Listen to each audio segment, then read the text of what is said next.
Solid gold versus gold filled jewelry. Let's get into it. Hi, my name is Summer. I have worked in fine jewelry in the past, and I am just a collector of all things jewelry. Today I want to talk about buying gold filled versus Vermeil versus solid gold jewelry because they're all pretty different from each other. I'll try to include a chart in this video too of what the difference is between plating, Vermeil, and gold fill. I'm just going to tell you right now though, the main thing is going to be the amount of gold that is layered over the base metal. With gold filled, you are going to get a much thicker layer of gold, and it's going to last much longer. I'm going to show you a couple of examples too. I don't think you're really going to be able to see this, but this is a pair of gold plated earrings that I have, little huggies. I have worn these for maybe about a year now, and a lot of the gold that was on top is gone, where I can see full patches of just that silver metal, like it's not even gold colored anymore. And that's fine. As long as you're paying an appropriate price for something like that, doesn't really matter. This chain here is gold Vermeil. I always say it differently each time. This pendant down here is solid 14 karat gold with rubies, but I always wear it on this chain because I like the length of this. This is Vermeil over 925 sterling silver, so even when the gold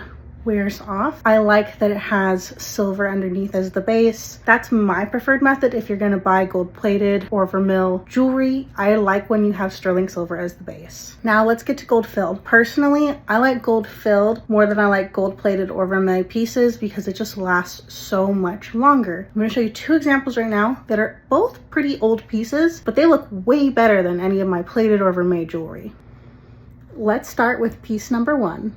This is an antique gold filled necklace. It is a 12 karat gold filled necklace. I have no idea how old it is. All I know is that it's old. Anyone here on TikTok knows anything about this necklace? Please let me know because it is one of my favorites. It has this gorgeous cameo and it looks very nice on. I did consider wearing this for our wedding. Still don't know what jewelry I'm gonna wear on wedding day, but this is definitely in the front runner. Now Nick bought this for me on a trip. All the women who sold it to him knows is that it is a pretty old piece, but it's gold filled, and I don't know if you see, like, look, it's still such a rich color. It's not as shiny as any of my solid gold pieces are, but I honestly attribute that to how old this piece is. Now let's move on to piece number two. This is also an antique. I know this is older than I am. I'm 25. This was one of my grandmother's necklaces. This is not as old as the necklace I just showed you, and look at how shiny, how luster, like it's so beautiful. This piece, this looks like solid gold. This is a 12 karat gold filled necklace. I know it's older than me. That's all I really know about it. This was my great grandmother's. It has an amethyst here in the middle, but this is just a gorgeous piece, and I know it costs nowhere near what solid gold costs. So if you like the solid gold look, but honestly with these rising gold prices, like I just saw it hit $3,500 now, it's really crazy just how much of an increase we're seeing in the cost of solid gold. If you don't want to be spending that kind of money, or you just simply can't be spending that kind of money and you still want to add pieces to your collection, I really recommend going with gold filled because it is going to last you a really long time. It's going to last you much longer than plated or Vermeil jewelry will, and it's even going to be something that if you take care of it, you could pass down for years and years too.